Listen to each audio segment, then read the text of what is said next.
Welcome back. Peru will assume the year-long rotating leadership of APEC at the end of this month. The South American country is looking at the presidency as a chance to boost its economy. Dan Collins has this from Lima.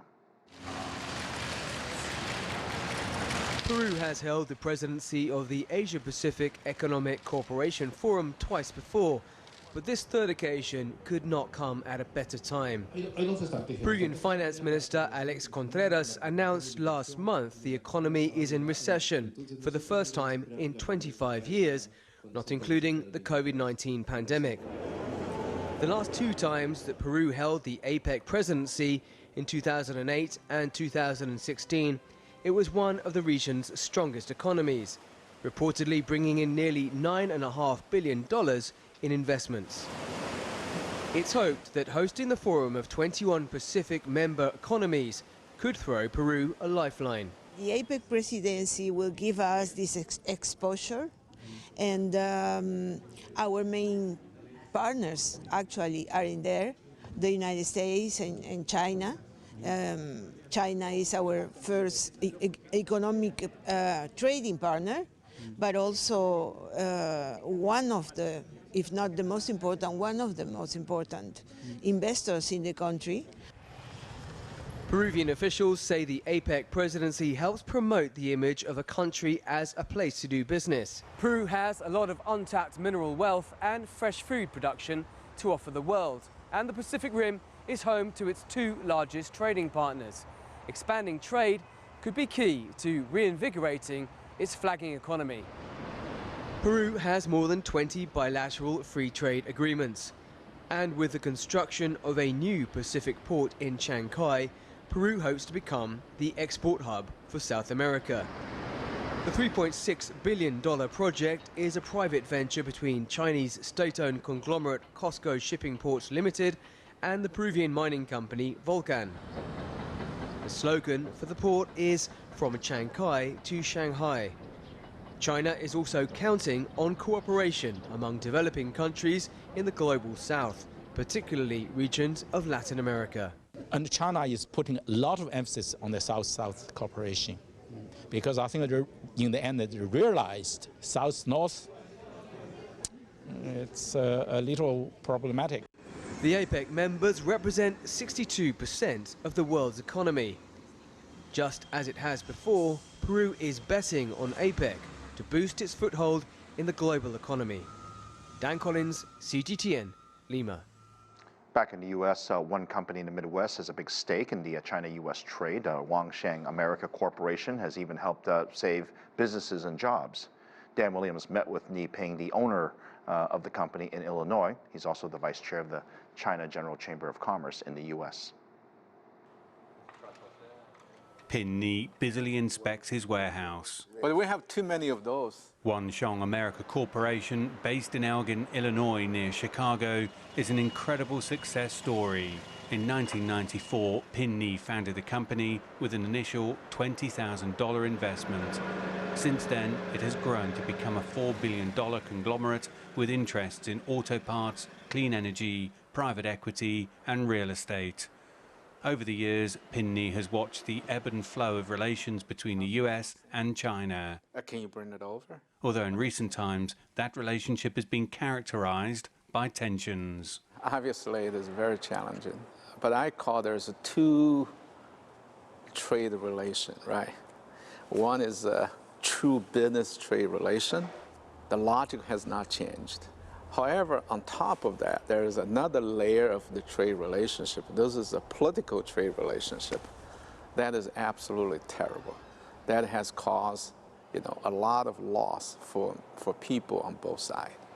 A buzzword among US policymakers in recent months is that of de-risking, a push to mitigate the vulnerabilities posed by shaky economic ties between the US and China. The move appears to be a step away from decoupling, implying efforts to curb risks while avoiding a clean break. But Yin is among those who believe, in the end, the markets will decide. I don't think anybody can stop globalization. Many people can try to slow it down, but at the end, the globalization is going to move forward. Because the anti-globalization the cost will be too high.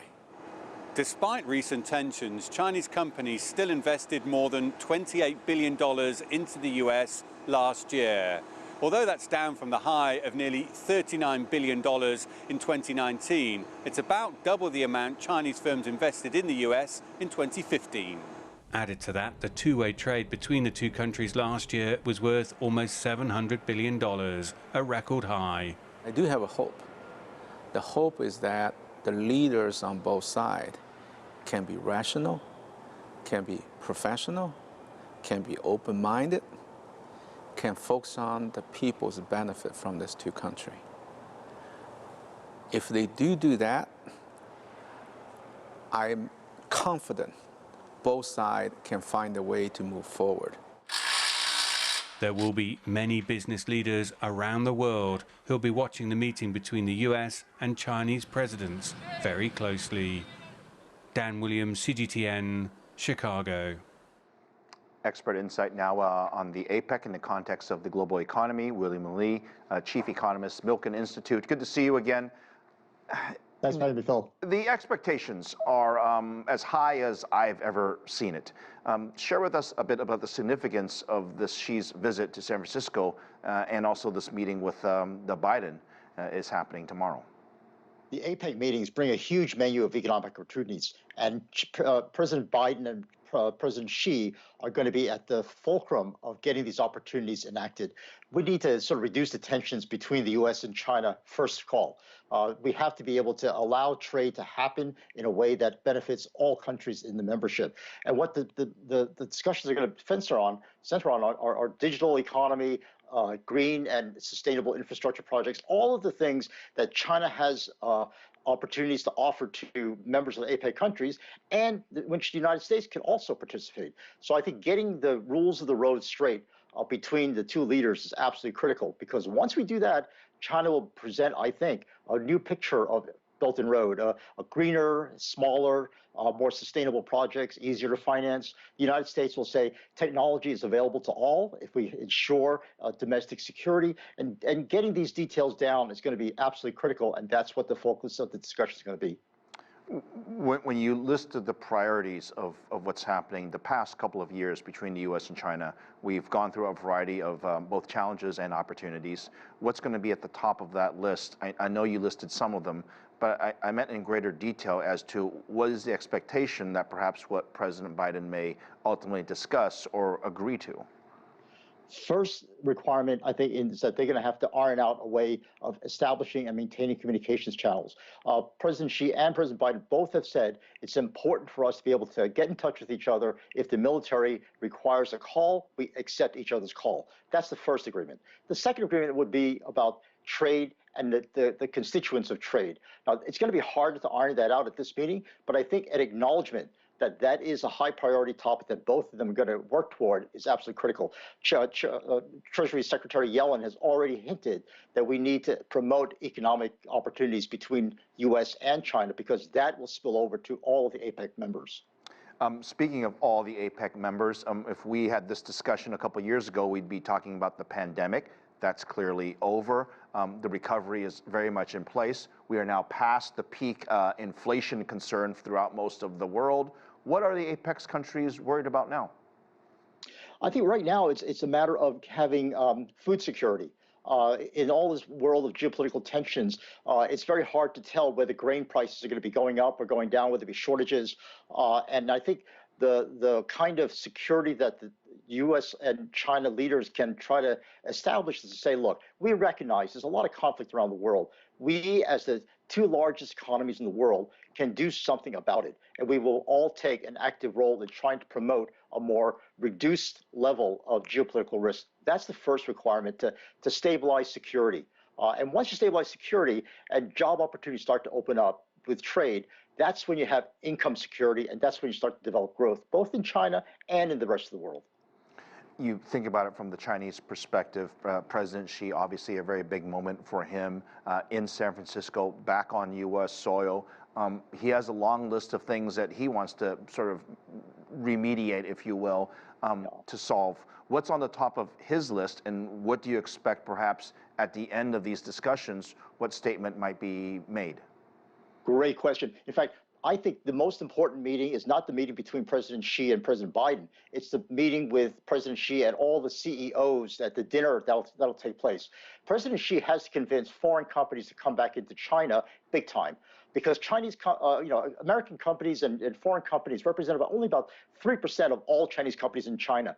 But these foreign companies account for 40% of the trade that China does with the rest of the world. It accounts for 10% of the urban employment in China. So these foreign companies are absolutely critical, and that's going to be the highest priority for President Xi.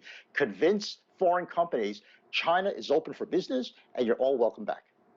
It's interesting. I haven't seen a summit or an important meeting like this where the expectations are very high, quite frankly, on both sides. These CEOs that you're talking about, you speak with a lot of them, and they look at China as both opportunities, but there's also risk assessment as well. What do you think they're looking forward to perhaps hearing from President Xi? What are the key words? What are the actionable issues that they're trying to resolve when they make these decisions on where to invest capital expenditures?